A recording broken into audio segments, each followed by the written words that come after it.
Today's topic is what in your Tai Chi practice and teaching are the most important concepts to work on, achieving, and why? Some examples are martial skill, push hands, health, leg strength, form postures, form transitions, rooting, continuity, integrity of stances, coordination, mental state, alignment, chi, yin yang, mechanics of stepping, etc. To what extent do you utilize stretching, meditation, qigong, or neigong, etc.? Please be prepared to demonstrate to the participants of the forum how you utilize such concepts. And the other is, if we can get to it, how do you answer questions posed by yourself or by your students? Do you appeal to principles, to martial applications, to health, to the Tai Chi classics, etc.? Please share specific examples of such questions and how you might answer them. So I'll put this away now. And anybody like to start?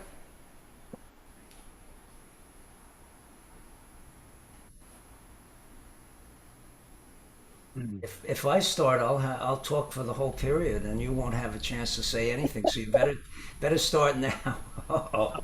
I can respond. And hello, everybody. Sorry I haven't been around for a bit. We've had family things that we were weddings and such, and hosting people. So good to see everybody. So I think for me, literally everything you just said is all part of the bundle, isn't it? And so we have to teach those things in a sense, in an ongoing, alternating fashion to cover all of those bases of which you just spoke. And I think for me, one of the things that I do my best to teach is a sense of awareness, which covers, in a sense, so much of that, of consciousness that you carry when you play Tai Chi. You have to finely attune your focus. You have to pay attention. And when you do that, in a sense, you alter your state of consciousness just by the fact that you're paying such close attention to a particular detail or to a particular openness of sensation to the world, so that you can better clarify what your structure is. Certainly.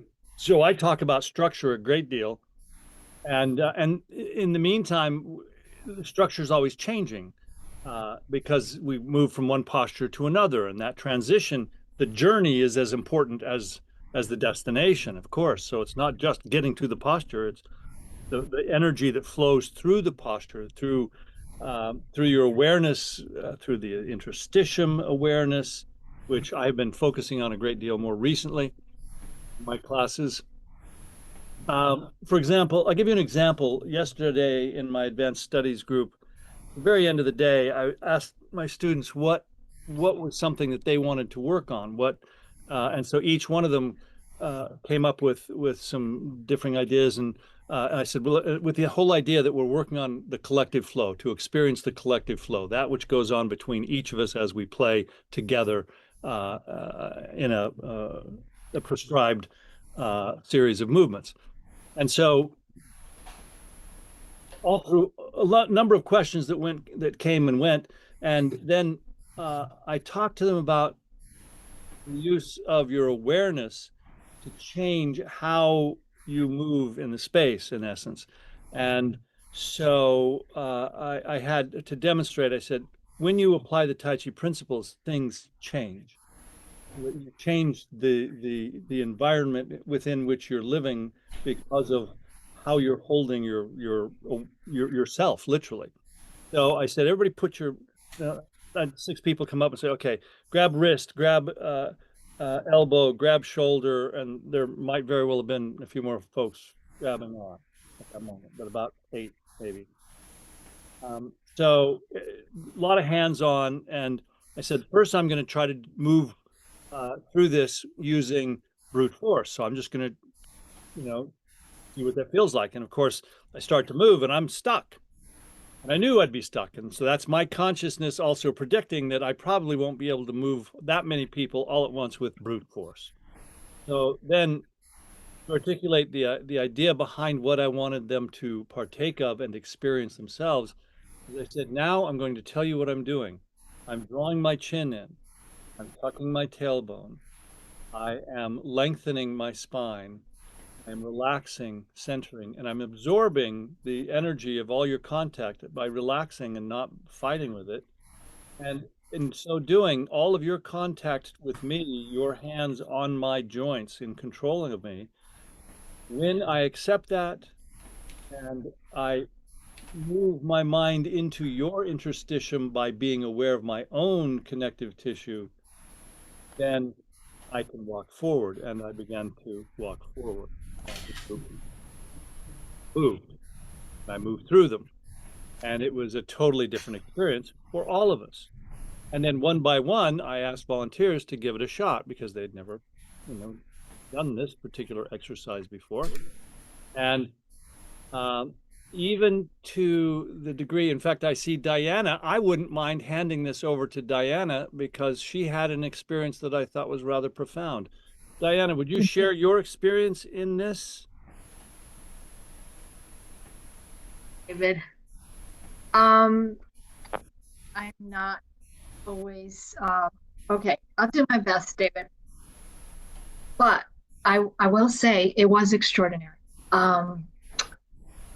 Because I just followed his instructions. When everyone had my joints and were holding me, and he said, "Go ahead, use your force, try to get out, try to move out from them." And I, of course, could not. And then I settled in. They still had my shoulders, my elbow, my hands, and then David guided us, and I settled down, and then he said, their hands, you have them, you have their energy, and I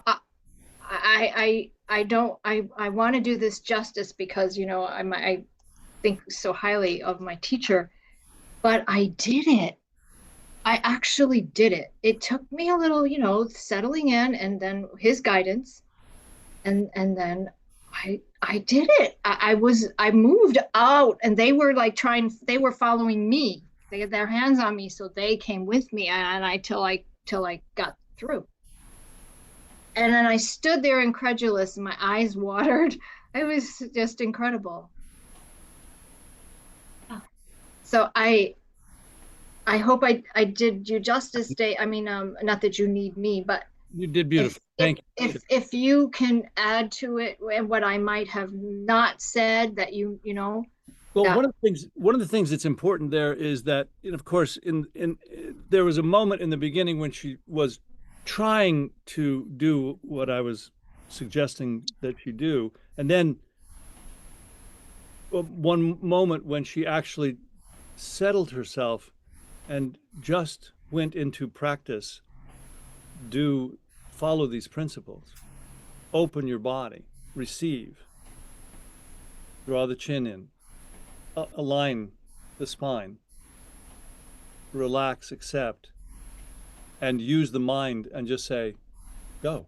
Just move through them like moving through water. And then after the first couple of tries of trying it, she just settled in and did it. Did it. And it was such a shock to her. Her whole face lit up. She laughed, and then she started to cry, welled up. It was emotional for everybody. And everybody watching it was like, yeah, because it's a moment of total application of principle, while at the same time not attached to any particular form. Just walk, just move.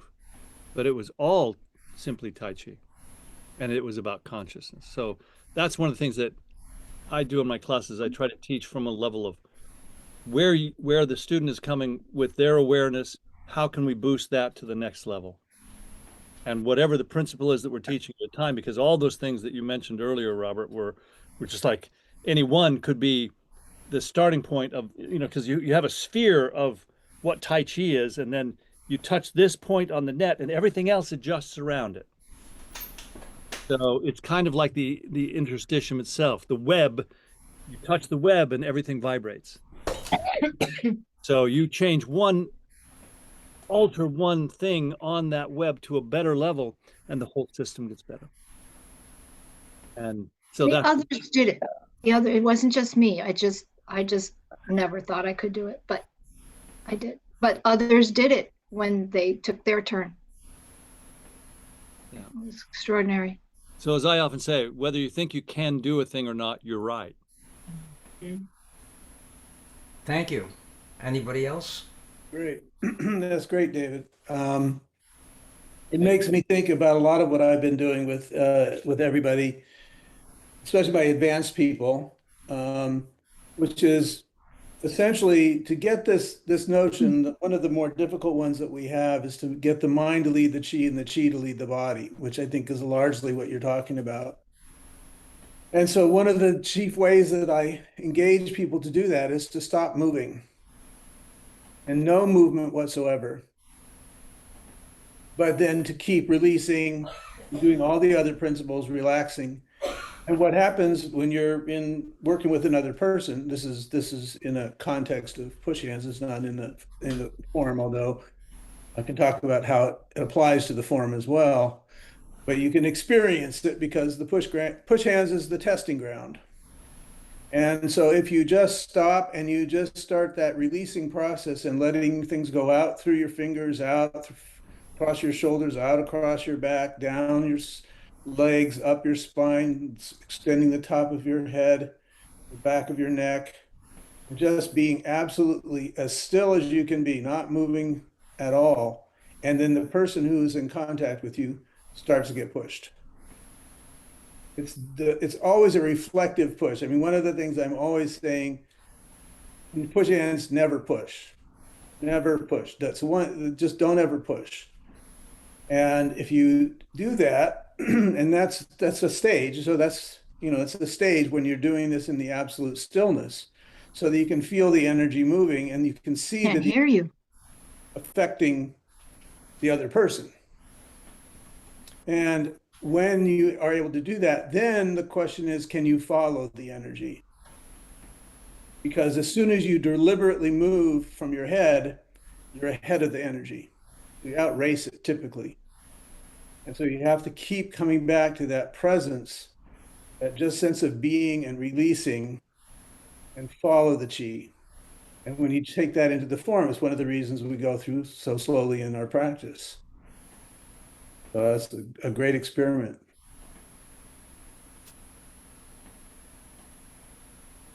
Thank you. Next.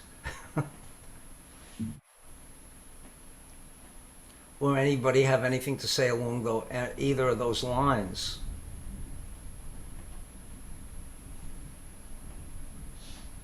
I'll just say one thing, and that is all of those things that I listed are things that I do with my students, but it depends on the students. With the beginning students, I do mostly just show them the moves and correct them, and show them their tensions and their inaccuracies in or their state of mind that's not appropriate for what they're doing. But with the advanced students, I go into a lot more stuff, and I expect them to be able to do it. And some of them will even say to me that what I'm doing and saying how I'm not doing it according to what I should be doing, which is very helpful because it gives me something to practice. So, when you get to the point where you're corrected by your students, I think that's very valuable. Anybody else?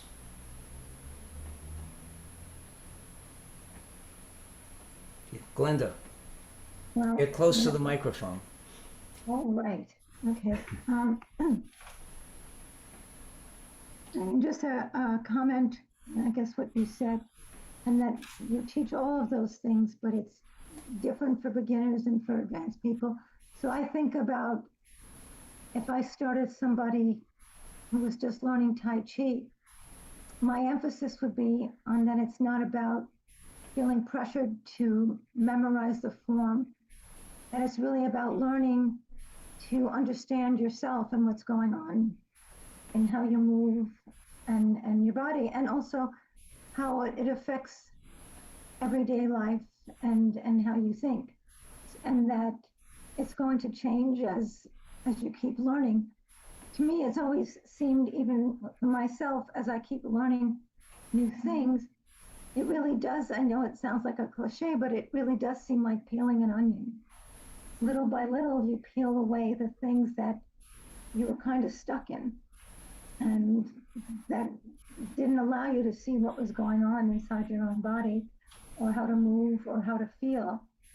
And the more you learn, little by little, those things kind of dry up and fall away, and until you get something much simpler and much more whole, really. So I think, that would be a way I would start a student, so they don't feel that pressure of, oh, I can never do this, I can never learn all these movements. And then a lot of the things that you mentioned, like even I gave my presentation on alignment, but how could you pick just one of those things? Because they're all important.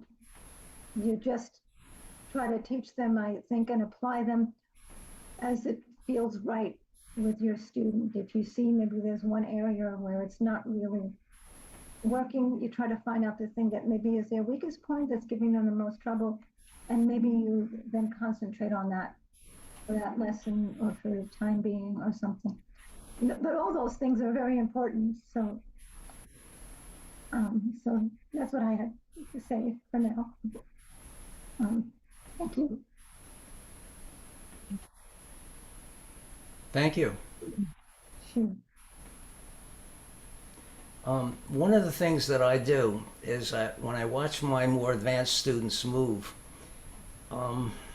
I don't know, I think I got this from studying ninjutsu, but I can actually get into their minds. But I probably wouldn't be able to do it if I didn't see them moving. I'm seeing what is in their mind coming from how they move. And I tell them, and most of the time I'm right.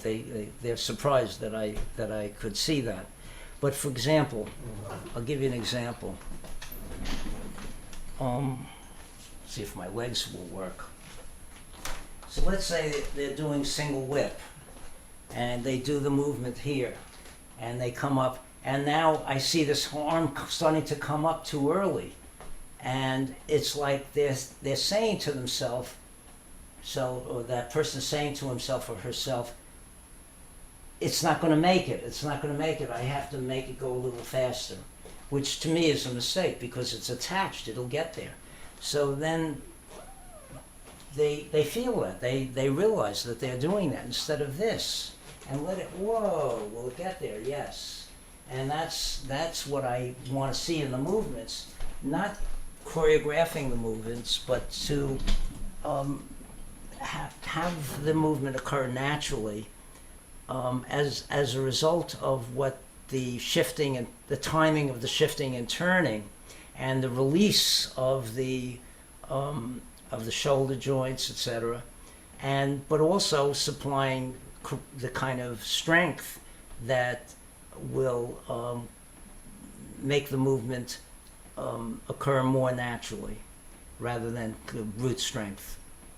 So that's one of the things that I like to do when I see that, and I can zero into what the person has in his or her mind. And to me, that's training that I received, but it's also an opportunity to enhance that training. Because as a martial art, that's what you want to see in the opponent. When they have an intention to do something, that's telegraphing to you something that is of value about what's going to happen next. And to me, the idea in Tai Chi is that it's so hidden. Everything is so hidden. They use the word, what's the word they use instead of hidden? Um, concealed. That the opponent doesn't know what they're going to do because they're not using ordinary movement that the body language of which reveals their state of mind and their intention and how they're going to do what they're going to do. Instead, it's something beyond that we're trying to achieve, and in doing so, we're getting the benefits, mental and physical, spiritual maybe too.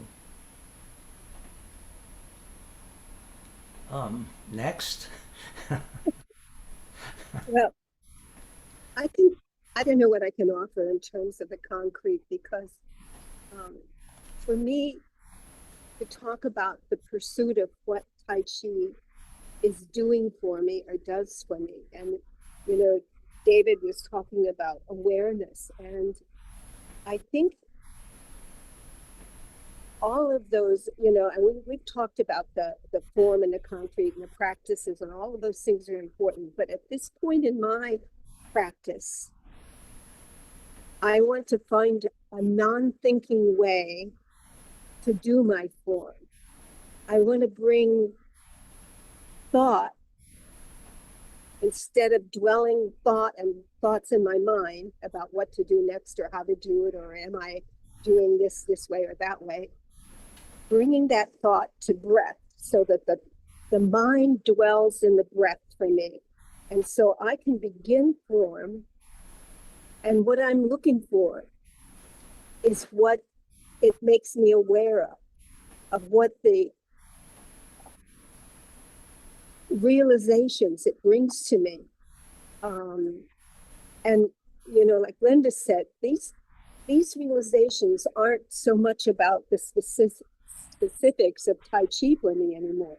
I mean, I do get those aha moments about how to do something in practice, but more than that, what Tai Chi is bringing me now is awareness about, I guess, philosophical things about life and about meaning and purpose. And that comes to me through my Tai Chi, and it comes without the thought. So I don't know whether what I'm saying is too abstract to make sense in this context, but I think all of those practical things have to be taught and taught and taught. But at some point, all of the teaching things, the thinking things, the correct things dissolve in some way. And some deeper thing about Tai Chi is evident. I mean, it's like, maybe it's like anything. I mean, you learn to play the piano by practicing scales, and you practice and practice, and you're very conscious about everything you do, and technique is important, and yada, yada, yada, until you have this whole body of understanding technical things. And then comes the time to let those not be in the forefront. And I think that's where I am in practice. Yeah, this is something that I have been thinking about a lot. How to explain that, what you're saying, what I think you're saying, and the way. Let me know if this is equivalent to or along the lines of what you're saying, and that is, at the beginning you have to use your analytical mind and your ability to correct yourself, to see what you're doing and see your mistakes and fix them, and focus on specific things. But over a period of time, as you do that more and more, just like a little kid learning to walk, eventually the subconscious mind takes over, and it just does all those things without even being conscious of it. And that's why it's so important to program in the right things, so that the subconscious mind, which is like a slave, it'll just accept anything you put into it, that subconscious mind will provide the correct, the fruits of correct training. And as you do that more and more and are observing the principles more and more, now your conscious mind doesn't have to be in that mode of correcting you, of analyzing, of thinking about what happened a little while before, what's going to happen next. And I looked up ways of thinking on the web, and I found like 50 different ways that they had mentioned. All of them made sense: planning, looking ahead, deciding that something was wrong, etc. All those ways start to disappear, and it more and more starts to become just observation, where you're just observing the things that are going on in your body and in the surroundings, and not having any opinion about them. Just enjoying that state of mind. It's like a state of meditation, except you're in the world, you're in the physical world when you're doing this, whereas in meditation, in my view, you go out of your body and you're not in the physical world anymore. There's nothing coming in through the senses anymore. But here there's stuff coming in through visually and tactily, and but the state of mind is very similar to a state of meditation. And that to me is the beauty of it. And then it feels to me, more recently than ever before, that it's like you're just experiencing nature occurring, and you're not making it happen. Although you have to do something, but your subconscious mind is mostly taking it over, because it knows how to do it from so many practice sessions, and from what you've put into the subconscious mind. And that's, to me, the desired state of doing this. But that doesn't mean that you have to stay in that. It could mean also that you go back and start examining and correcting yourself and saying, I just noticed something, and now I want to stop all of this, and I want to get that right, because I know that will give me benefit later on, when I can get into that state and have that imbued in the subconscious mind. So to me, there's so many states of mind that you can be in, and so many different ways of practicing. And the thing is, you want to also examine, am I practicing just doing the movements again and again, like play an instrument, you just play it, and your mind can be somewhere else, and your fingers are just moving on the keyboard if it's that instrument, instead of being connected to what you're doing. So making sure that the practice is, instead of many hours of practice, that especially as you get older, you can't do that anymore, that it's efficient, highly efficient practice. But it's never the same. It's never the same twice. So that I like the way you said that, and I just wanted to share how I look at it, and I think we probably are saying similar, almost the same thing. You're saying it so clearly. Well, I've been thinking about this for so many years, and I've had teachers who have some of them were, you didn't know what they were talking about half the time. But some of the more recent teachers I had were extremely clear about use of the mind, and could explain and talk about what they were doing while they were doing it. With 4 people attacking them, and they're saying, well, what each person is doing, what he is doing, and then saying, well, that's only a small fraction of what's really going on. But my God, it's like a huge amount of information there. So I strive to model myself after people like these luminaries that I've lucked out in having as teachers. Jeanette, I loved what you had to say, and Robert too.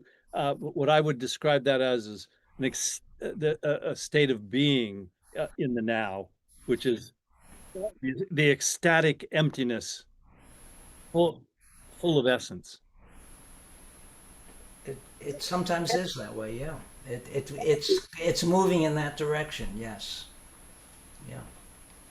And that seems to me to have been the purpose of the study of Tai Chi for all these years for me. You know, when you first begin and you're totally naive and you know anything, you think you're learning form, but that's not what you're learning.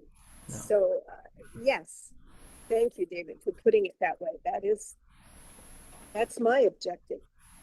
And all of this was originally for having the right state of mind and the right kind of movement that would save your life in a fighting situation. And so this was the practice to attain that. So just doing the movements and holding a ball and stopping and that's not the desired state, although you may need to do that.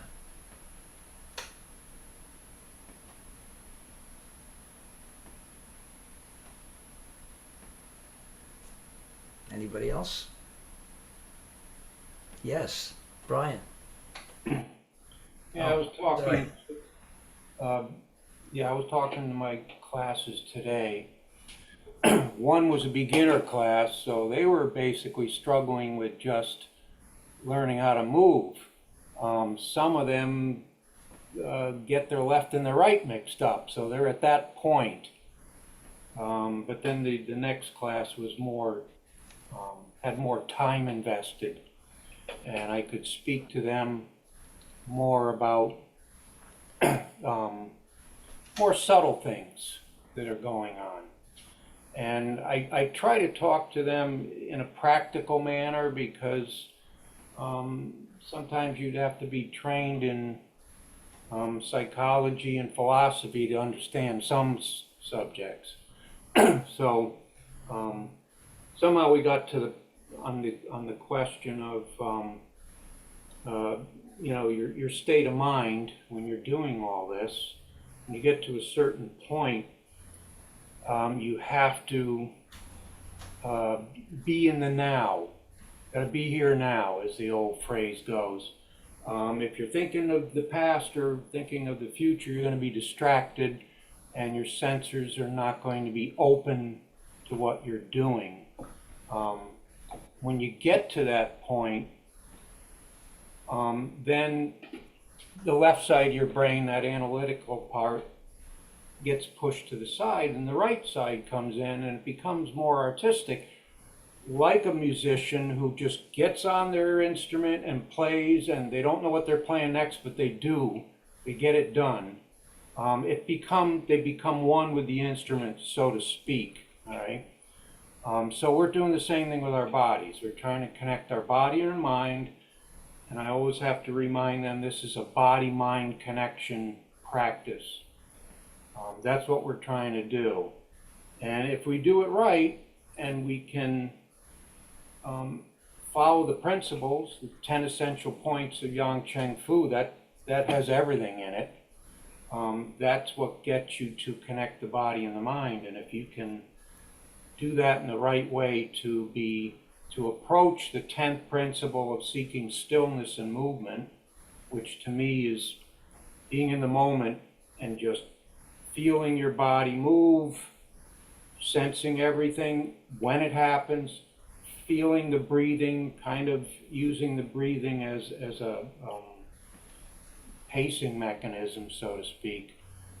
You can calm down and cut a lot of stress, and that brings you to that point, like if you learn how to ride a bike. You're learning how to stay balanced at first, you're learning all the skills, but after a while you just get on your bike and go. Don't think about it, you just do it. Same with driving a car. When we're driving, we're accomplishing many tasks all at once, and to do that without being distracted, you really have to be calm and pay attention and hold on to the steering wheel in a nice, relaxed, but controlled manner. Not like that, like white-knuckled, hanging on. that's the worst thing you can do, because you're not going to be able to react quickly enough. Have to be relaxed, but not limp. So it's very important. And sometimes I say that to the beginning students, but they're not really ready to hear that. They're trying to get the right left and the correct right, and coordination is a big issue with some of them. That's where they're at. The more intermediate, advanced students, they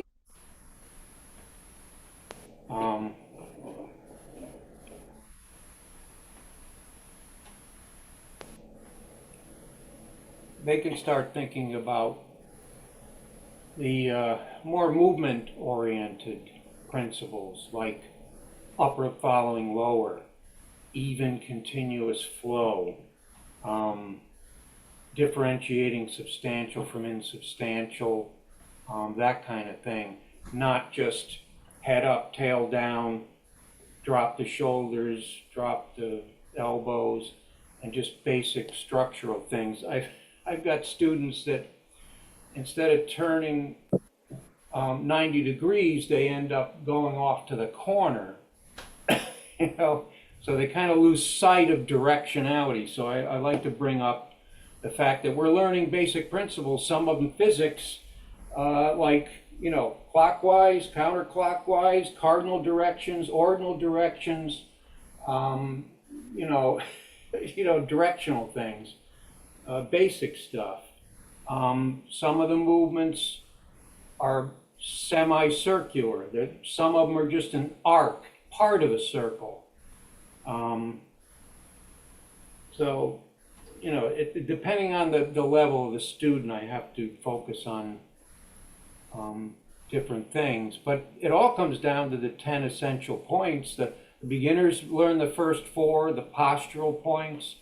The intermediates learn the next 3, movement, and then the next 3 are a little more subtle, where you're working on the external harmonies, you're coordinating inside movement with outside movement, and using mind, not force. In other words, being very efficient, not, like you say, not being limp and doing no movement. You got to do some movement, but it's how you do it. If you're efficient with it, you're going to be much more relaxed, and you're going to treat it like a marathon and not a sprint.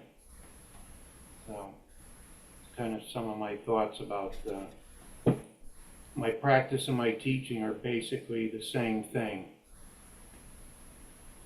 Thank you for that. Robert, UK, you wanted to say something. Yes. How did I know? Can you hear me, by the way? Okay. Yeah. I will prefix anything I say by saying it's 1:41 a.m.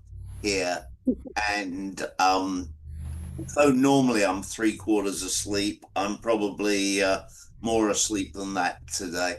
There are a few things that have resonated with me, and one I'll just mention quickly was if I was hearing right, 'cause my hearing aid's been playing up as well. Glenda mentioned an onion, and I've been using an onion metaphor for many years, but I used it in a way that was very different. If I got it right, you talked about, like, as it were, here's my onion, and this bit falls away, revealing what's underneath. I think that was the way he said it. Whereas I've always thought about the onion in a more not dynamic, I can't think of the word I want, but where you have this onion, this thing called Tai Chi, and you peel it away, and when you peel it away, you get a fresh onion. So the thing I like, one of the things I like about Tai Chi is that, and however many years you've been doing Tai Chi for, I am semi-regularly surprised when something is peeled away and is revealed as this sort of new onion, a new aspect of it. Over the last few months, I've been teaching a couple of little changes to one of the forms that I teach. I have a set of 5 very short forms that I teach people, and some changes came along to one of those completely without any conscious involvement from me at all, other than about a year and a half, 2 years ago, I started talking to my students about trying to make the moves or the transitions from the moves or the whole form, depending on how you want to think about it, flow better. So in the Tai Chi forms that I teach, there were places where, really simple example, so just trying to find the camera, sort of you would come up into part wild horse's mane and then you would go off and do something else. And I started to think, I don't like that. And I started to work on how can you use the body. I'm going to exaggerate it again for the camera, but how when you get to the end, which I know is an artificial construct, the end of one move, you can move the body so that move, sort of the sharp edges are filed off and it all becomes rounder. And what I found had happened was several of the bits of the forms that I teach had changed. I hadn't changed them. My body awareness had developed. And all of a sudden, like, oh, it's doing that. I'd better tell everybody, because otherwise what I've been telling them and what I'm doing are different things. So that's one aspect. Brian, and I'm not ignoring anybody else that's said anything really that's resonated. It's just I may not have remembered the things that resonated. Brian, it's interesting. You were talking about principles, and I want to prefix this by saying, Brian, I am not. I do not have any problem at all with what you said. I am not denying its reality or its righteousness, as it were. I'm just looking at it from my viewpoint rather than yours. I remember I had lunch with an ex-student and his wife 2 days ago on Sunday. Oh, sorry, because it's Tuesday here now. No idea what day of the weeks you have in America.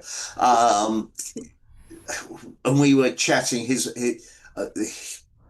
He and his wife actually took over a class from me when I left an area about 20 years ago. And we were talking about various things. But one of the things I remember is I took him, after he'd been training with me for a number of years, I took him to a seminar given by an instructor in this country who's quite senior. And there were a number of people there who were teachers. There were a number of people who there were students. And as we were coming back in the car, because I was actually, I think I was the designated driver. As we were coming back in the car, he was like, oh, that was a surprise. I found that I fitted in and I could understand. And when we were doing partner work, it all kind of made sense. And I'm 99% sure that I do not break Tai Chi down into anything like Yang Cheng Fu's 10 principles. I tend to teach in a more combined, I don't like the word, but I'm going to use it, holistic. I saw that, Deborah. We don't want any of that kind of funny business going on. It's not that kind of Zoom show. Bad, Robert. Sorry. For anybody that missed it, she was making mad, passionate love to one of her toy boys. Have I got that right, Deborah? Was that about right? That's the toy boy. Oh, wow. Even better. He's going to bed. I apologize, by the way. I'm a very very naughty Robert, and at 1:47 in the morning, there's no filters in here normally, and at this time of the morning, that what small number of filters I have are completely gone. Yeah, sorry, I think I was talking about teaching in a holistic manner, and I don't. One of the strengths of Tai Chi, I think, Oh, is I had no idea this was going to be that kind of a discussion. you'd have come earlier, wouldn't you, Peter? You'd have joined earlier, I should say. I'll shut it now. Yeah, no, sorry. I've as always, I've sidetracked myself. Holistic.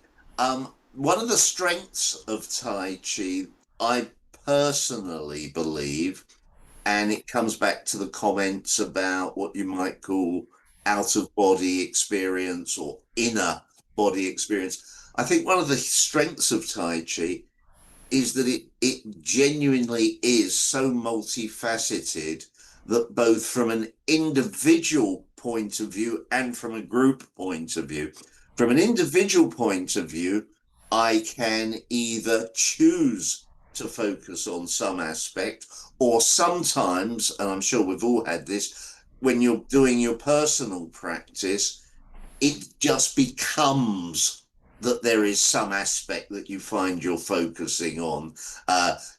One day you might be very analytical and thinking, oh, should it be like that or should it be like that? Another day you will be relaxed, you'll be tense, you'll be this, you'll be that. At an individual level. At a group level, I find that it is possible to be teaching a group of people who are all in the same room, they're all in the same physical place, but different people are having very different experiences. I can see, or sometimes you get questions that indicate that different students have, and obviously also completely different reasons for being there. I was teaching yesterday, and the class I have yesterday has one lady in it. She's one of my favorite students. She once made the comment, because I was pontificating about something, and she made the comment about, oh, I don't know because I never listened to you anyway, which I loved. Yeah, I know. I thought it was lovely. So she is there just for the physical experience. Somebody else who was there yesterday was asking me questions of a technical level. Somebody else who was there, who's also another long-term student of mine, is just interested in it as a movement device. And as I just love Tai Chi because I think it supports all those things. Now it's my turn to shut up. Thank you. Yeah, the layers of Tai Chi, the way I describe it is two things. One is at a certain point, the form teaches you how to do it. It tells you how to do it if you listen, if you're open to that. And the other is I compare it to a jigsaw puzzle of n pieces, where n is a huge number, more than 1,000. And the first piece you just put down, you put in any piece down, but then getting that next match is very hard. But then as more and more pieces come in, you not only are you more easily able to add more pieces, but you see the places where you thought something went together, but it really doesn't. And over a period of time, the pieces start to fill in much more easily when you have the foundation, the right foundation. And so it starts to teach you how to do it. And you see, it starts to, just like a jigsaw puzzle, you might not even know what it is until you get a certain point, and then it starts to, you're seeing the picture more. So I like that analogy.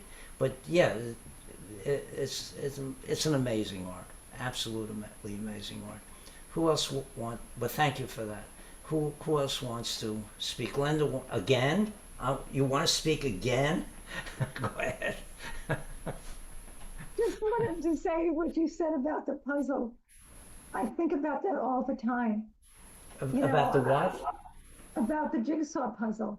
The jigsaw puzzle, yeah. I think about that all the time because I'll be working on a form and my Tai Chi, and I see that it's improving, but there's just little things that I just know aren't quite right. And then all of a sudden, one little tweak, one little thing I do differently, and the puzzle piece falls into place. And sometimes I think of it like that magic box. You have those boxes where you slide different things, and you just have to slide the right piece and the box opens. And that's how it often is for me. But just listening to what all of you have to say, I think I'm smiling a lot because it just makes me think of all the things I love so much about Tai Chi. And you can't really explain it to someone until they've really done it or tried it. To them it looks like you're doing these movements and like I'm doing the same movements all the time, but they're so different every day because I'm always trying to find those little puzzle pieces. So I will let other people speak though, because I know I've been hogging the floor. Thank you. Sure. Thank you, Robert Agar-Hutton, for joining us so late at night.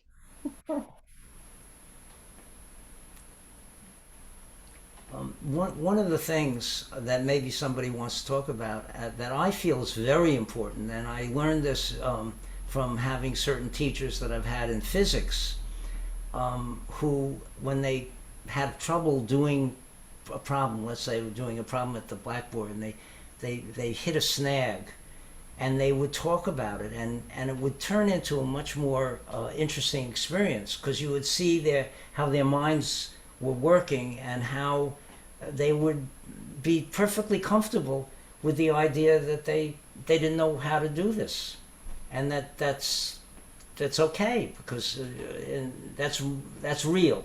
And what happens is teachers, some of them that I've had, they're always perfect. They never make mistakes. And I think that that's a very bad thing to do to a student, because one, the students start to think that they're God, and then they're not seeing things. The emperor's clothes thing. And the other is that it's telling them that they have to be that way. You can't make mistakes, and mistakes are really, in Taiji, are for learning. They don't do any harm, unless you do some horrible thing for many years. But basically, you do something and it doesn't work out. That's telling you something, and it's gold. It's really gold. And so I very often, if I lose my balance or something, I say to my students, well, I didn't do that.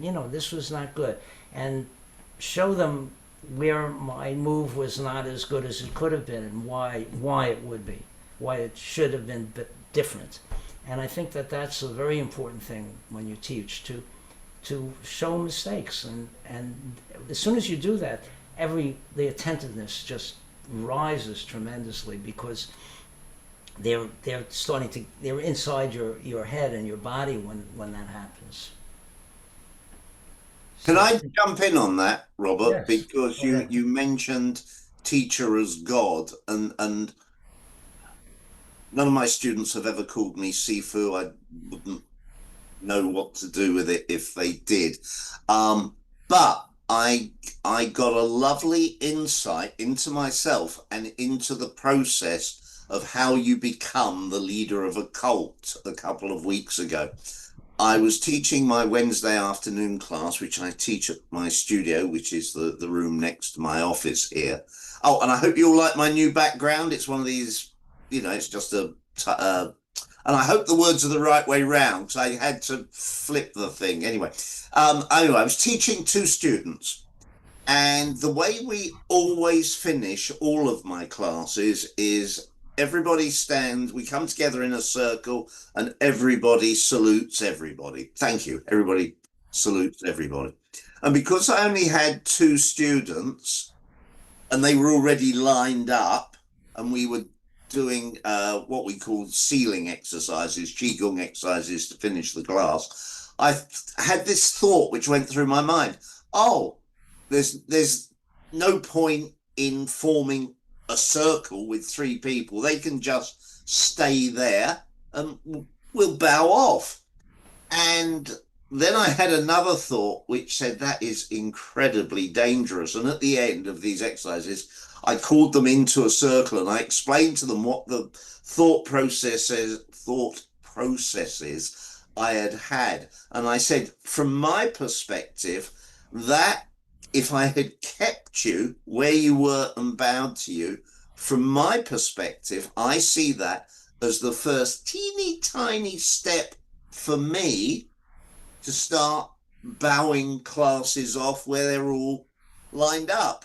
And then you go from there to the point where you don't bow to them so much, they bow to you. And I don't know if any of you have trained with Chinese instructors. I've trained with about 3 or 4, where you have to, at the beginning of the class, salute them and say, blah, blah, blah, blah, blah, Lao She, please teacher, will you teach me? And at the end you go, oh, thank you, teacher, for teaching me.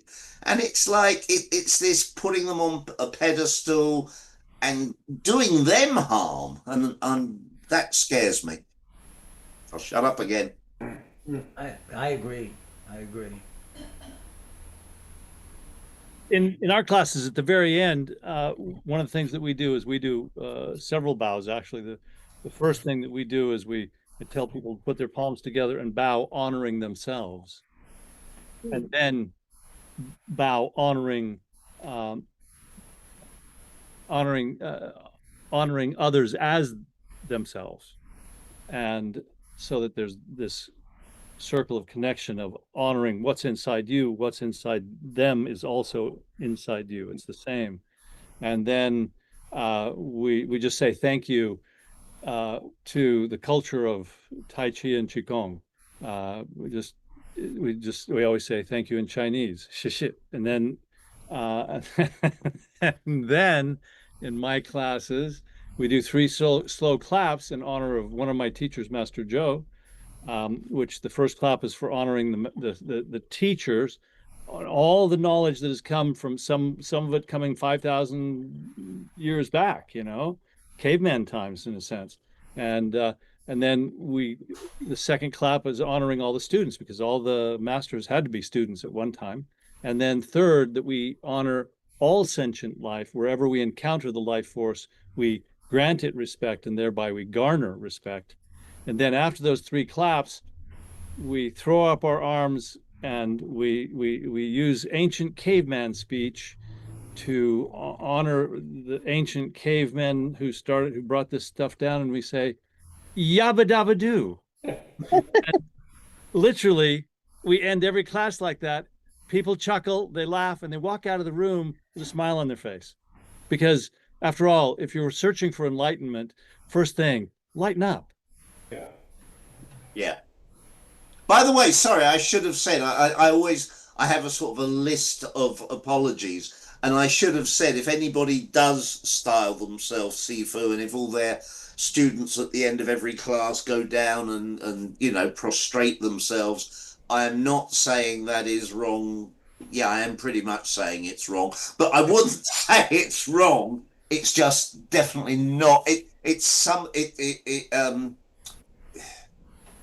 I like to work. There's a theory. It was in a book years ago, which says the things you don't like, the things that get you angry, tend to be aspects of yourself. If you're not careful, so if you don't like that, it's because that resonates with you at some level.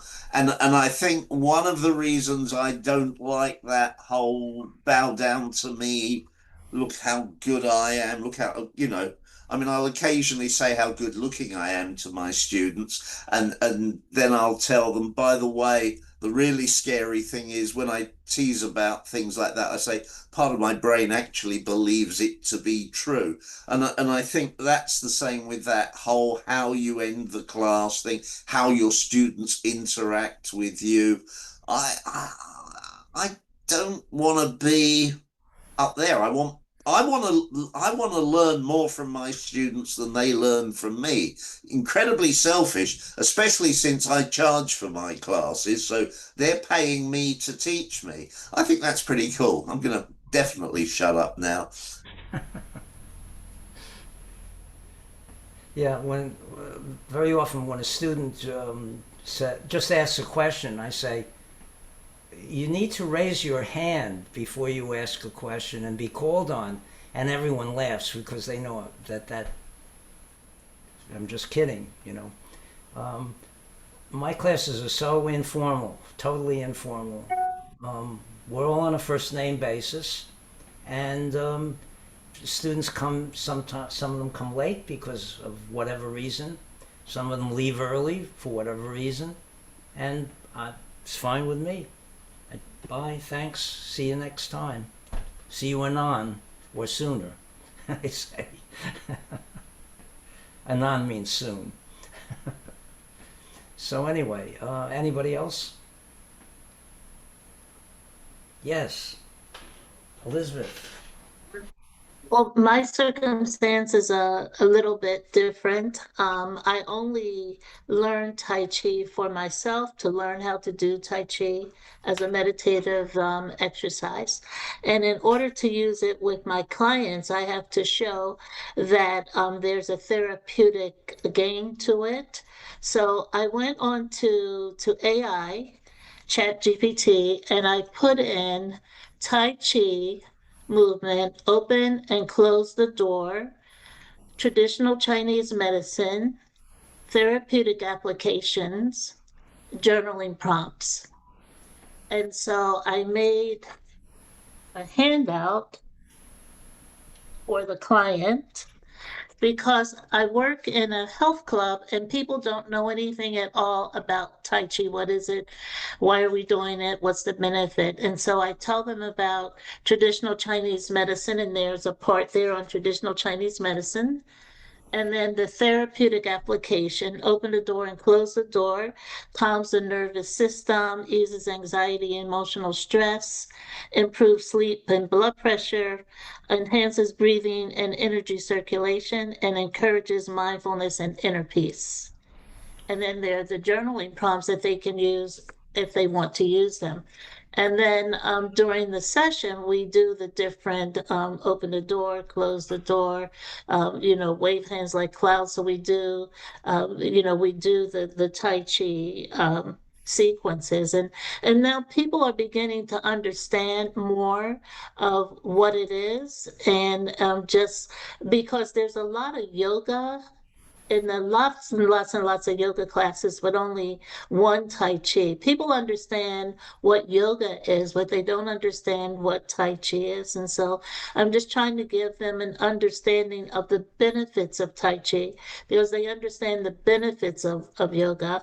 I don't have the experience of all of you. All of you to me are masters at what you do, and I'm just a beginner. And so I really do enjoy doing Tai Chi. I enjoy teaching Tai Chi, and the students are really beginning to benefit from it. Thank you for that.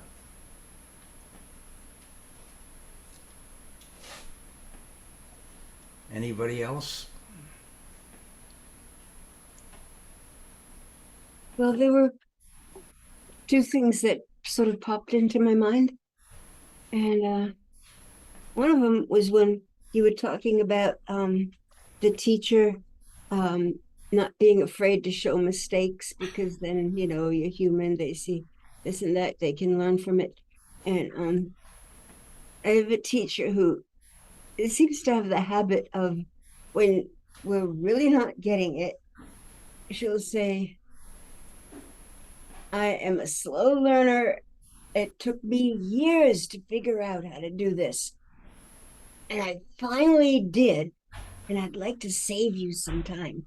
So follow what I do, and it'll save you about 10 years. And when she does it like that, it humbles her. And you really want to pay attention. It's a good strategy. And the other thing was when we were talking about transitions as, being an important part of the movements. And I think as a beginner, that wasn't such a deal. And then as you get along, that becomes the more important thing, that ebb and the flow and getting you into the principles. And I think that's when I started understanding more about spiraling. And I don't know, it seems so predominant in everything I'm hearing lately that it seems like that might be something that maybe we should be teaching them right at the beginning. I don't know. I don't remember ever hearing spiraling in my first years of study, but now everything is spiraling. You think spiraling. What was it? Was it the other day you're saying something about, oh, I know, when you're going like in the combined 42, you're coming from this, and you form this, and this goes here. But there was supposed to be some kind of you're supposed to feel the spiraling in it. And it seems like every movement you could feel the spiraling. Well, when do you guys start teaching that? When do you introduce that? Well, for me, when I there was a period when I would start people off. I always start my classes with warm-ups, a whole bunch of series of simple things to teach principles, tip tongue on the roof of the mouth, a bunch of things. It includes press and it includes swinging arms and shaking, jing, and all sorts of things.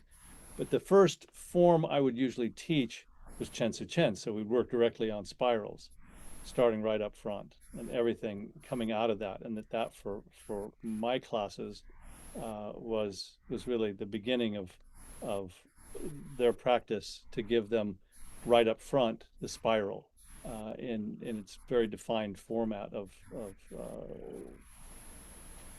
winding silk, reeling silk.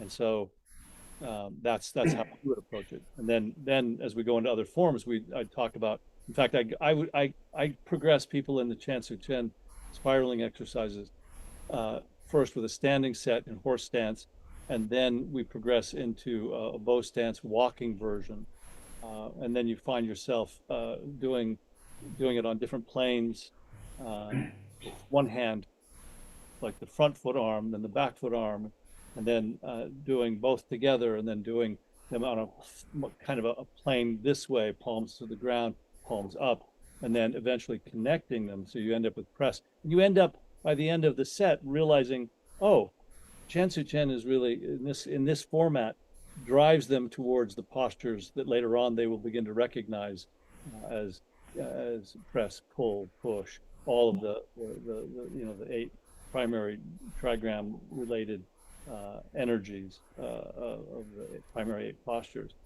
associated with those, and then along the way teaching them how, even in other forms that I teach, the 5 elements, the spiral is there. It's always part of the ongoing connection, especially since our field is a toroidal field of energy. That's it goes out, and you can grow that. And I think that's what we do when we're practicing our Tai Chi, is we increase the power of that toroidal field that's all around it, just naturally. And so that's what we do. So by just giving them the exercises, they feel the spiraling, and then they start to notice it with the more advanced movements. Yeah, and I point out from my own experience, like how the spiral really functions as a way of understanding yin yang theory.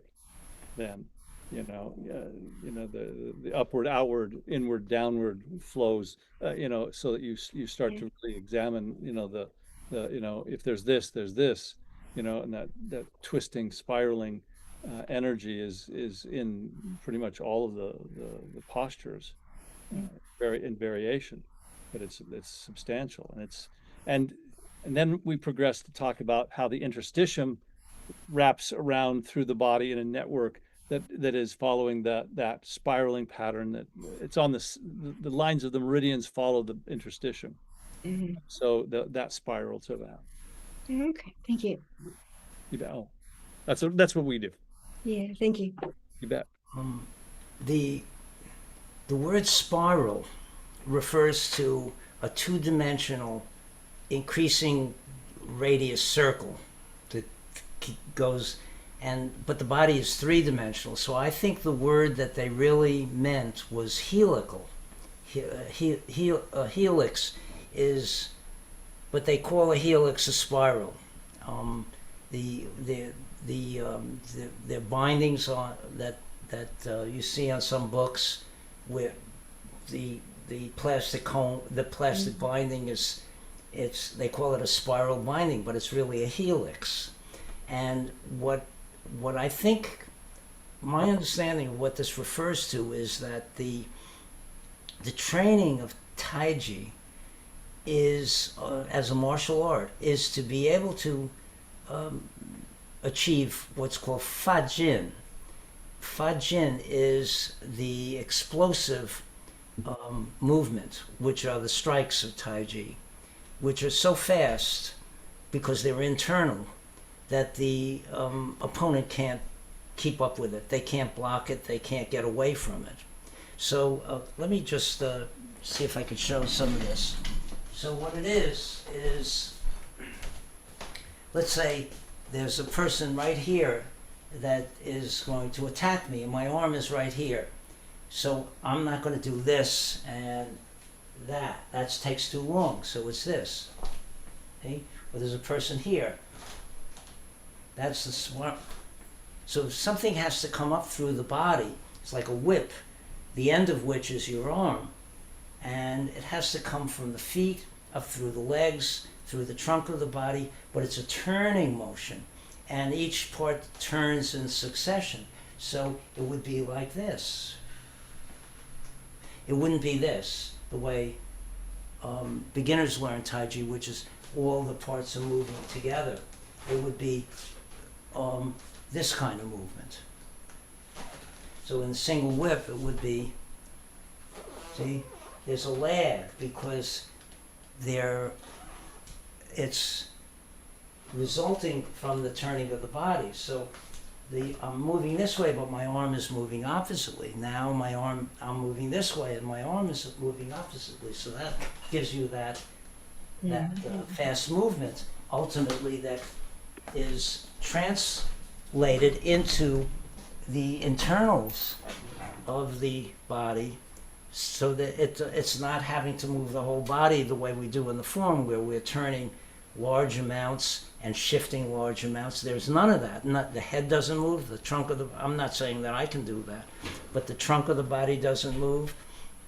It's just an arm coming out like a slingshot, and the opponent doesn't have any idea it's happening because there's no external movement. But by doing it in the form, by getting that what's called dong, dang, move and swing, which I think I did a thing on that maybe 6 months ago or so. I could do a presentation on that again. But I do teach that to my students, and they do the form that way. Not the beginners, of course, but after maybe somebody's been there for several years, I get them starting doing it. So the basic movement would be, let's say cloud hands. So here, it's this, and now I'm going the other way, and now I'm going with it, and now I'm going turning oppositely. Now I'm going with it, now oppositely, and just feeling that natural swing of the arm. And that's in all the movements. So cloud hands would be this way. It wouldn't be this and then this, which is the way you have to learn it. But it would be.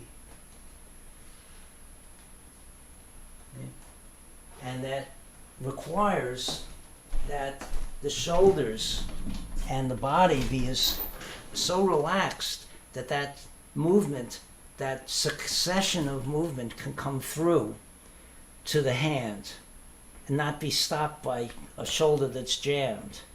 And the problem is with most people who do Taiji that I've seen, especially the Cheng Min Ching style, is they never get that movement of the shoulder because they keep they don't know anything about expansive strength. I'm going on a rant now, but I know, but I'll just finish it up. They don't know how to lift their arms and allow the upward and downward movement, because they're using ordinary strength, which jams the shoulder, tightens it. You know, the contractive strength jams joints, and so what they do is they just let their upper arm hang, the humerus hang from the shoulder, which relaxes their shoulder. Then the teacher says, "Oh, that's good. Your shoulder's relaxed now," and they just do peripheral movements from the elbow instead of doing movements with the arms as if it were also the upper arm were a part of the body.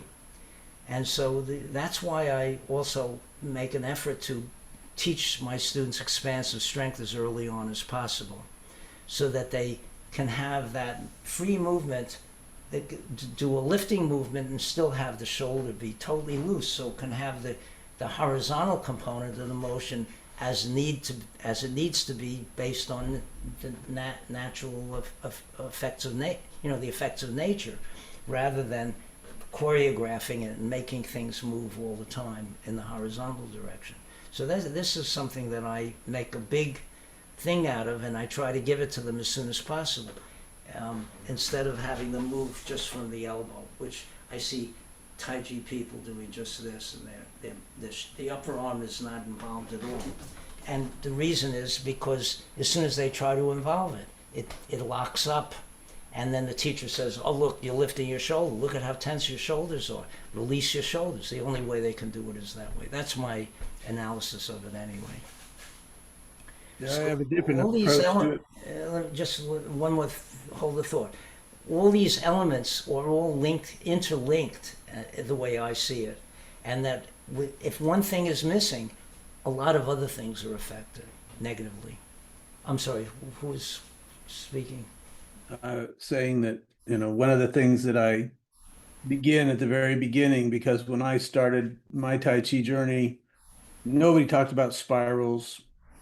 Nobody talked about the Kwa, all of which are pretty essential things. And both of those require being able to rotate the joints of the upper arm and the upper leg. This is the single bone that connects into the torso. So one of the things I start off people right away is just being able to rotate this upper arm and doing nothing else. So your hands and your wrists remain completely relaxed, and you get this slight rotation, and you turn that.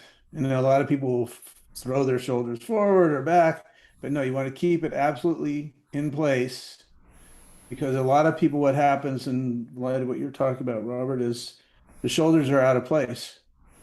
They're either too far forward, so they're just bound by tension you can't release. And so when you start to be able to rotate that upper arm bone, now you can start to talk about the spiral. It's a natural outcome, because the spiral is made of two geometric shapes, the circle and the line, and it needs both. So the circle is rotating, but it's moving down the line. So if you have a flat circle, like a watch spring, if it doesn't have a center, that still point, you can't wind the watch spring, and then it unwinds and it powers. If you have this kind of spring that you have in a ballpoint pen, you need that still center of the stylus to be able to hold that spiral in place. So you need both the linear and the circular together. And that without the center, the rotation can't happen, and without the rotation, the spiral can't happen. So those are both really kind of fundamental things, and I try to get that first class with people, so they start to, because most people have no idea how to move their arm. It's just frozen. And I see people in Tai Chi. I mean, I was working with some people who are, other teachers and with long track records of doing stuff and winning championships, and still that shoulder, that upper arm bone, that humerus bone doesn't rotate. And as soon as you add that into the mix, it changes the whole Megillah. Mark, thank you. Mark, right? Yep. Thank you for that. I'm not seeing. Can I jump in on what Mark said? By the way, the thing about the shoulders, years and years and years of working on computers, my shoulders had just got used to being here. And a few years ago, an instructor pointed that out to me, and it was like, pow, oh yeah, there's so much in our lifestyles. I mean, what we're doing now, for most of us, I think a couple of you are standing up, the rest of us are sitting down, and we're looking at our screen, and we're maybe typing on the keyboard. I don't know about you guys, occasionally somebody says something and I have to frantically go and look it up on Google or something, and we're doing our very best Gollum from Lord of the Rings copy. It's very difficult because Tai Chi almost certainly, I believe, was a martial art. I have had people say that they believe Tai Chi was originally not a martial art, but I find that tricky. So from my point of belief, where it's Tai Chi was originally a martial art, it kind of means to me that sometimes your body has to be a brick, sometimes it has to be a baseball bat, sometimes your body has to be kind of like a spider monkey, one of those very long-limbed monkeys.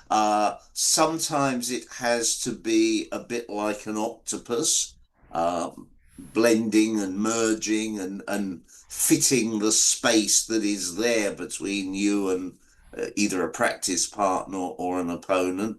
And I think for me, from that ties back to the spiraling, because for me, spiraling is something that comes into its own when you're doing chin-up, when you're doing joint manipulation, when you're doing locks, when you're doing throws, and I plead guilty. I'm now of an age where I don't throw people very often, trip them, but don't anymore. So again, it's one of these things that I think if you are teaching purely from a health point of view, and again, I know most of my classes are taught from purely a health point of view, so I'm not having a go at it. I'm just saying that if that's what you're doing, I think then things like spiraling, things like correct movement of the body can be harder to teach and harder to actually for your students to visualize than if you're actually teaching, well, this move is and that move is I think the spiraling is extremely good for the chi and the nervous system, and the state of mind. This free movement that comes with it is massaging tissues, massaging acupuncture meridians. You need to release to do it, and it's exhilarating because you're feeling natural movement. So did I understand, Robert, that you said that for health you wouldn't be teaching that, or what? No, I didn't mean for health I wouldn't be teaching it. I think there is a danger if you are only teaching for health and only with an understanding of health, that it gets not lost necessarily, but it gets devalued. Whereas I was doing a thing with I think you're right for most where teachers. it was very simple. It was coming. Fair Lady work shuttles. This structure. We were coming just off an aggressive grab. We were coming up and hitting, but then the next move was to go from having a contact point there to control the arm that's pushing you and to turn the body away so that you could drive the strike that's just hit them in the chest up into the face. Before doing something that was very really sort of Tai Chi 101, which is when in doubt, hit them with the elbow. So it was here, but then this is your spiral. there. It's so that to me would not have been exhibited if I was just teaching one of the forms I teach that has fair lady work shuttles. I don't see it as much in the sort of health and wellness side of what I do. Other people, obviously, you know, to use that lovely internet phrase, your mileage may vary. I think one of the things that happened with the Yang form of Tai Chi was that when Yang Chen Fu brought it out into the public, a lot of the martial arts were tampered down. And so if you look at the previous generations, there was a much more powerful or had a lot more variations to its martial components.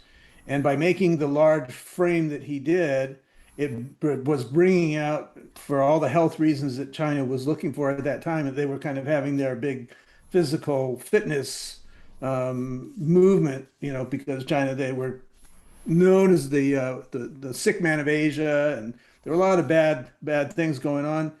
And so they were looking at being able to improve the health. Not unlike what John Kennedy said back in the 60s, you know, we need to have better physical fitness.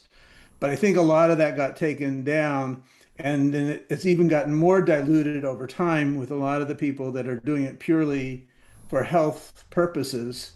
And when you lose the martial part, and some people lose it altogether, you really diminish what Tai Chi is about.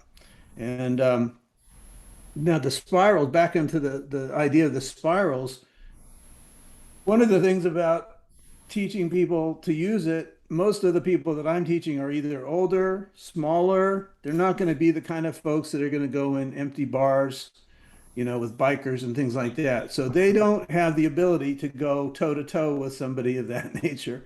And I'm sure they you know, don't want to. But to be able to do that, to be able to move through something like that, to be able to move through the spiral movements become just extremely important, because you can't contend with somebody that outweighs you by 200 pounds. It's not possible. So you try to go up against a 350-pound lineman from a football team, thinking you're going to use ward off or rollback, you're going to have a rude awakening pretty quickly. Yeah, and Cheng and Ching took it even further, in my opinion, and had it be never talked about expansive strength, and never talked about a lot of these things, but he wrote about them in his books, so, because he knew that they needed to be transmitted. And I was reading something earlier today that Cheng Min Ching wrote, and he said, I decided that I had to talk about the things that I learned, that I only learned a small number. I certainly didn't learn all of Yang Cheng Fu's teaching, but what I did learn, I feel obligated to transmit because it's so important and I don't want it to die with me. This is basically what he was saying. And he said, but I hesitated because it might fall into in the hands of wrong people who would use it in a bad way. And then he decided, no, I'm going to put it out anyway. And he did. His books have stuff in them that he never even talked about in New York City when I studied with him. Not even once. Yeah, I think what he taught in New York City was very different than what he taught when he was in Asia. Yes, yes.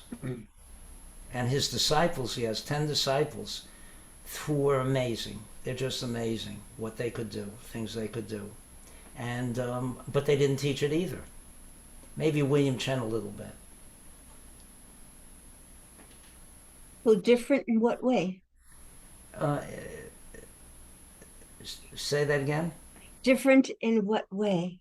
Different in what way? The way he taught versus the way he wrote in his book, or yeah, he well, taught in Asia? he didn't talk. In other words, I'll give you an example. When we learned the form, everything, for example, if we did single whip, everything was connected. Okay. Like this. And then step, shift, turn.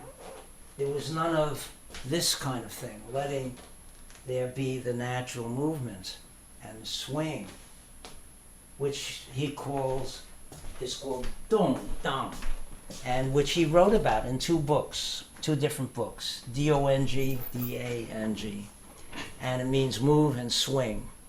And he described it very clearly. In one of his books he talked about it, and then he said, I'm not going to talk about this again, meaning you have to see how it comes into all the other moves, because it's in every move. It's in every move, notably in the withdraw and push. The withdraw and push. So my arms are going with my body. Now my body is going oppositely. Now my body is going with. Now it's going oppositely. So this movement is a very important movement, and it occurs more times. The single whip and the push occur more times than any other movement in the form. And I think because of that, because of their that what they have to offer in that respect. So he never talked about expansive strength, just relax, relax, relax. The answer to every question, of course, I was so tense in those days, so I needed that. But the answer to almost every question was relax. But then in one of his books, he talks about the different kinds of strength and the difference between contractive strength and expansive strength. And he called it tenacious strength. But he described it perfectly. He described it perfectly. But he didn't tell you how to do it. But that's the start, because that's telling you, pointing you in a direction that you otherwise may never even go in. Now, I learned it earlier, before I even started doing Tai, or very early in Taiji, from my teacher Elaine Summers, who made that she was a dancer, and I was studying movement with her. I didn't care about dance, but one of the basic things in her system of movement was expansive strength. And she was able to teach it right away. So when it came to Taiji, I picked it up pretty quickly, because I already had it in another realm. But most people don't have it. They're using contractive strength, which locks up the body. It just locks up the body, and you can never get that kind of movement. But Cheng Ching was dealing with people who knew nothing and wanted to create teachers to go out and spread Taiji, and that's what he was very successful in doing that. I think he was a genius in how he did that. And it didn't matter to him that he wasn't going to create any more masters. He'd done that. Unfortunately, or fortunately, I'm never quite sure which, one of the things that has led to quite a large expansion of Tai Chi in terms of the number of people that practice it are, from what you've said, Chen Manqing, from my own personal experience out of China, Professor Li Dayin, who was the nephew of Li Tianji, who either was the creator or one of the creators of what I always think of as the Peking form, which became the Beijing form, which became the modern 24 Yang form.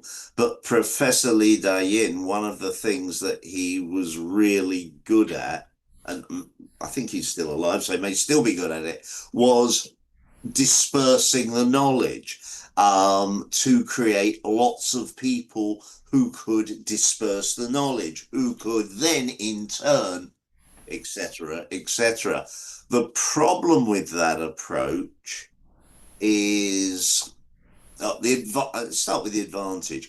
The advantage of that approach, Elizabeth, you said before about working with people who don't know what Tai Chi is. I totally accept there are a huge number of people that do not know what Tai Chi is. There's also a huge number of people that have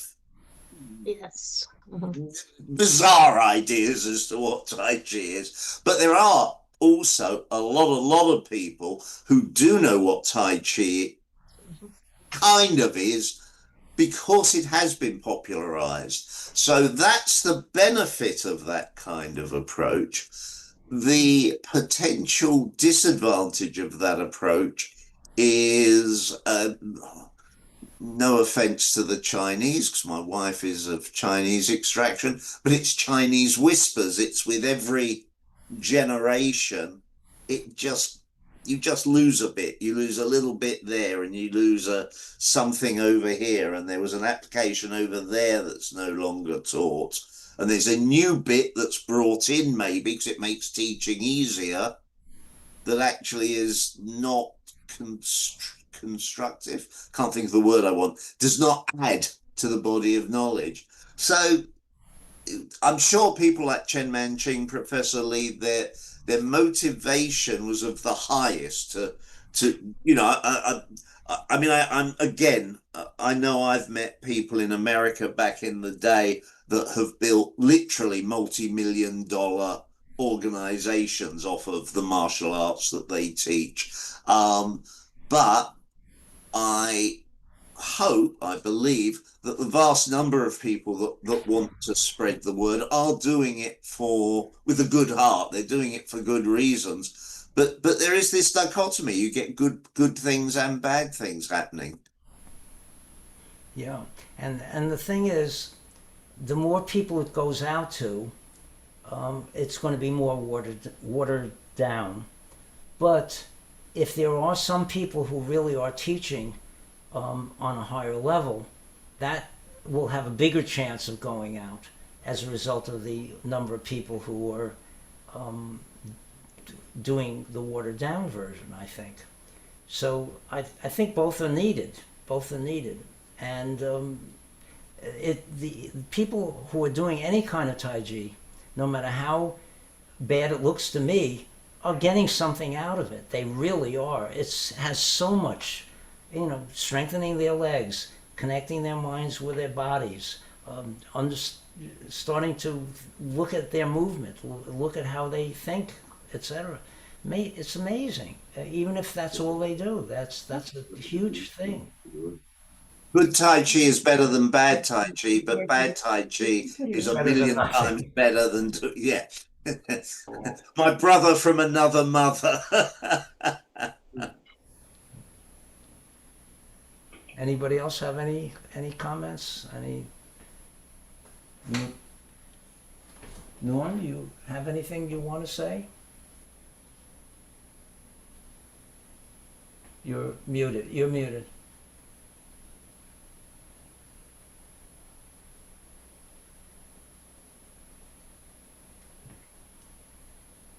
Thinking of the way we learn and the way the brain works and the way we connect with our senses, and our senses are beyond what we have physically with our six senses. There's more. And when we're learning a martial art or Tai Chi, you get to the point where you have a holographic image of a sequence of movements. And unconsciously, you can manipulate that hologram to see it from the angle with an opponent. And learning the basics of Tai Chi starts a hologram, starts an image you can look at from different ways. From the simple 5 walks, move on, start doing a Yang 13, and you can explore them. And as you explore them, I don't see it as an onion. I see it as more connected little points to that big image that are stretching it, expanding it, giving you different angles. You can look at it and see it from a different side. You can see it from the back side. You can see it the front side. And I think the holographic theory of consciousness and how the brain works is Tai Chi practitioners get to the point where or martial arts practitioners get to the point that they can take the image they have something else, another image, an opponent, or looking at the form or sequence and manipulating it and doing it at the speed of consciousness when you do a movement. Or when you do, so it's, I think the holographic theory of consciousness and how the brain works is I think the holographic theory of consciousness get to the point where or martial arts practitioners get to the point that they can take the image they have something else, another image, an opponent, or looking at the form or sequence and manipulating it and doing it at the speed of consciousness when you do a movement.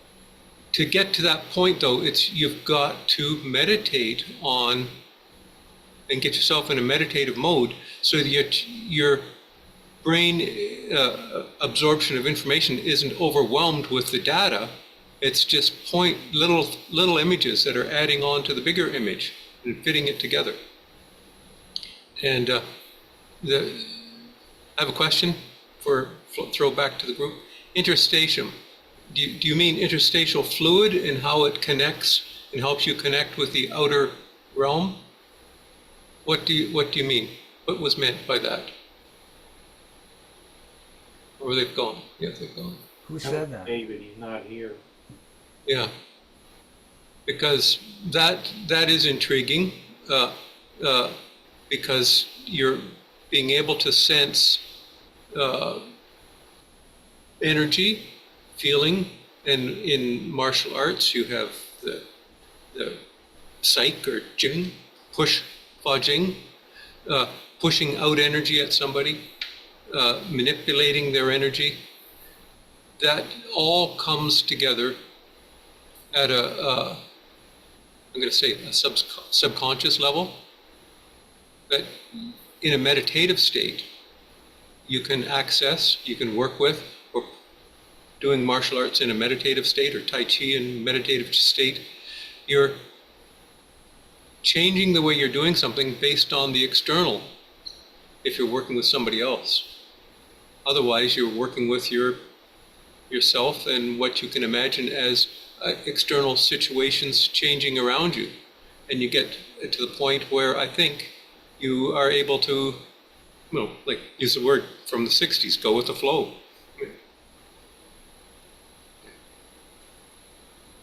Thank you for that. Rich, do you have anything you wanted to say?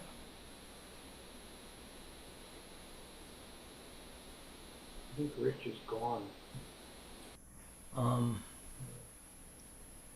Has Peter said anything, Robert? If not, can we encourage him to uncloak and join us?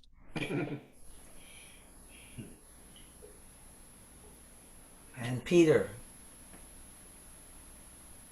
What is Rich? I had to move my screen so I could hear you and see you. I've been enjoying it. I learned a lot from everybody except Robert, but the rest of you had some very valuable contributions, and I appreciate it.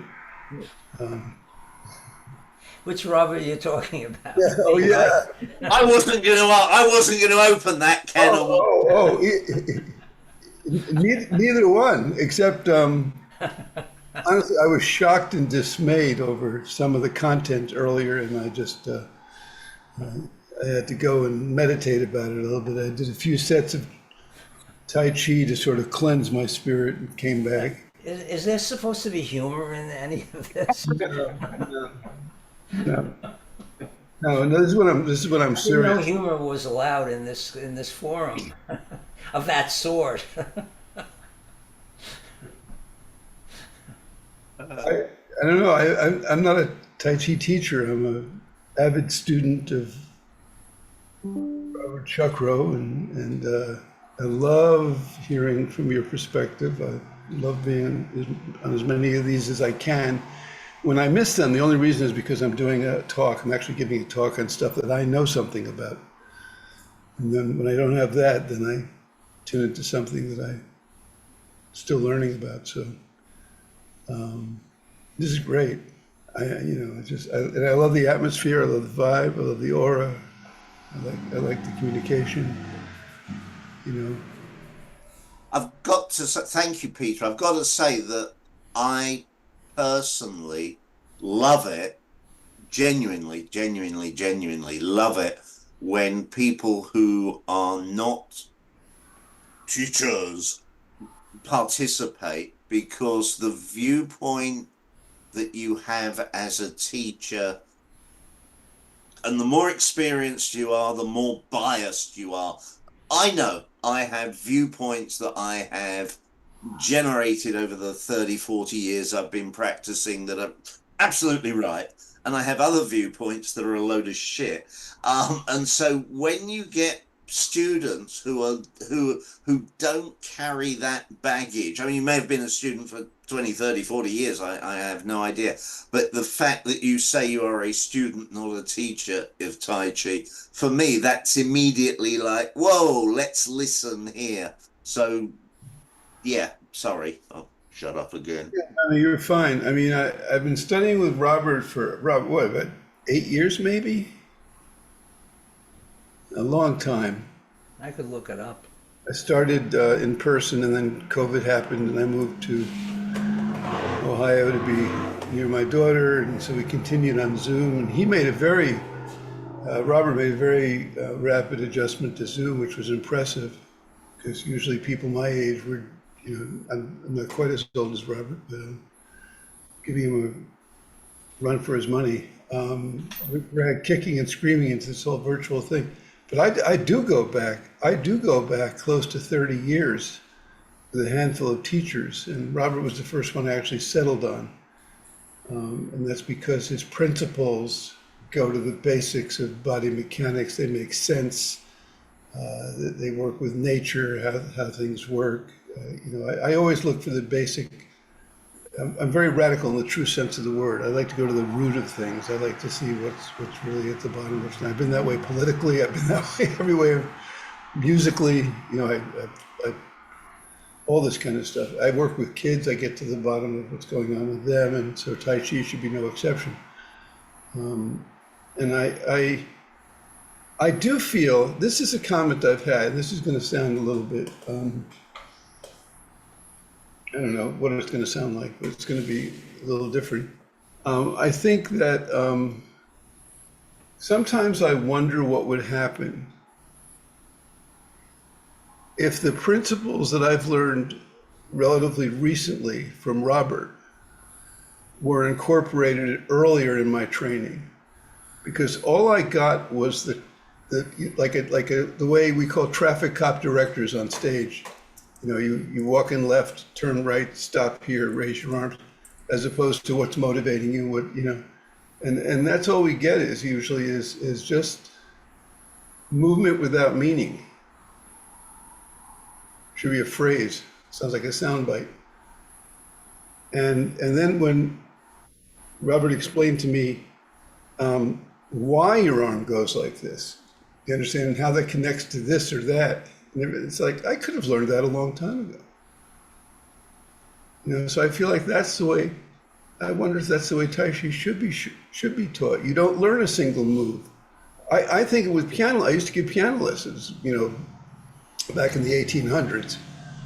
And I haven't done it for a long time because I hate it. That's another story. But I've often wondered with piano, like you teach kids the scales and everything. Okay, fair enough, some part of that. But I'm teaching little kids, 10, 11, 12.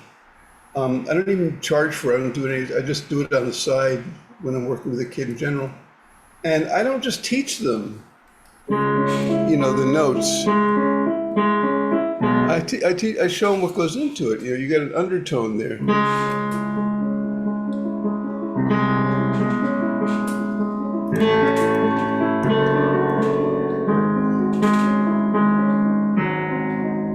You hear that melody? I didn't discover that till a year ago. You know what I mean? There's so many levels of music, and the same thing with Tai Chi. Why not go to the basic stuff? And even if they're too young, they don't have enough cells to grab it. So what? Put it up there until they can grow and then they appreciate it. I don't see any difference between teaching music and teaching Tai Chi. Because I went in 30 years. I went through a lot of teachers. You know, if you think about it. And I never stayed with one more than 2 or 3. I remember one guy, I mean, it was ridiculous who's out there. One guy had a cigarette while he's teaching. I'm like, smoking while he's teaching. What? Doesn't that violate some principle of Tai Chi somewhere? And they're horribly out of shape. That's another thing I noticed. You know, they're overweight, they're not taking care of themselves. It's like you're teaching, I don't know what you're teaching somebody. Bowling or something, or some physical thing that doesn't run very deep and doesn't require anything except, put your arms here and put your legs there and pay me. So that's my. It's true. It's true. That's what it prevails. That's what prevails. I went. When I was at NYU, there was a class, a Tai Chi class. So I went to it. I just pretended I didn't know anything.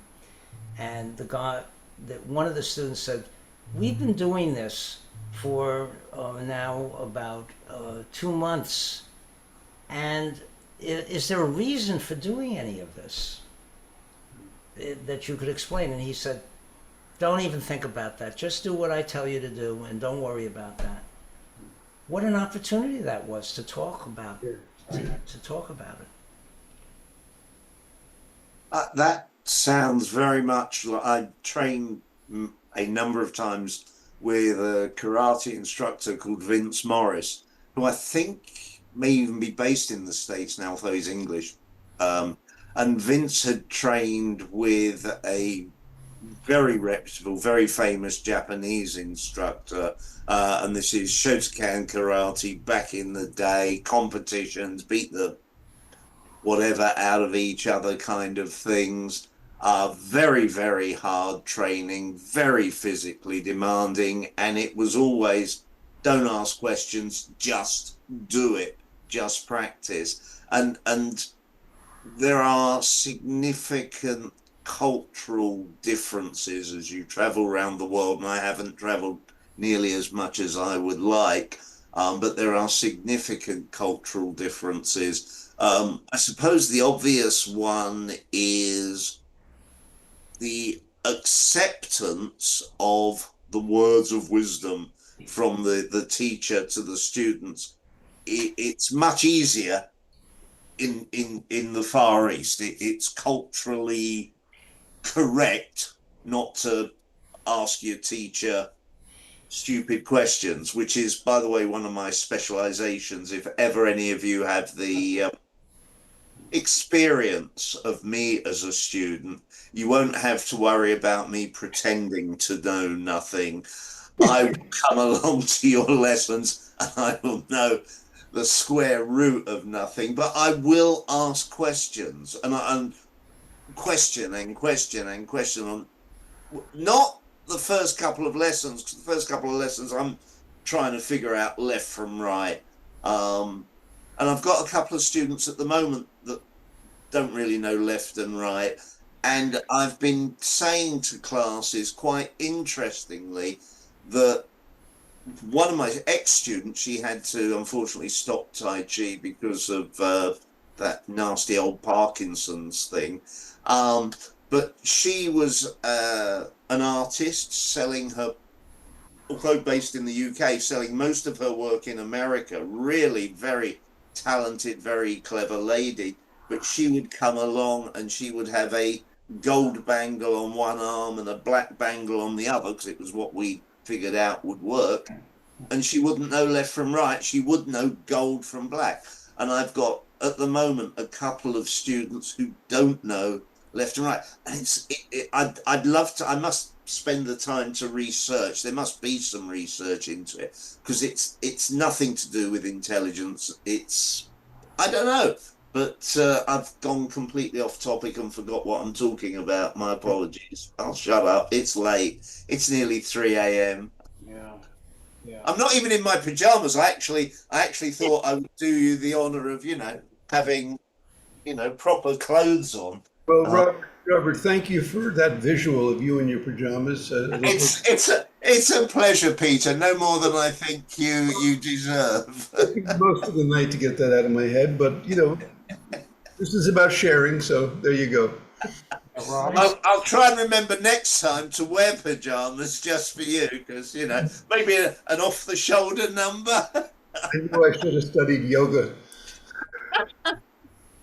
I'm sorry if you've just lost a student, Robert. Brian wants. What I do when I'm teaching is I periodically say, any questions? And if they don't ask questions, I say to them, when you practice, you have to have a notebook or a piece of paper and writing implements. And if something comes up, you have to write it down. and then you have to bring the question to class. And when I studied with Harvey Sober, he would say, "Any questions?" And I'd raise my hand. And he'd say, "Robert, not you." The questions would keep going on and on. Not you, Robert. Yeah, the student's question sometimes directs where the teaching is going next. So sometimes that can be a Absolutely. teachable moment there. Absolutely. I got a question. We didn't get to part 2 of topic 1 or even topic. Can you put them on the next meeting? Sure. We can know, continue with that. Yes. Yeah. Yeah.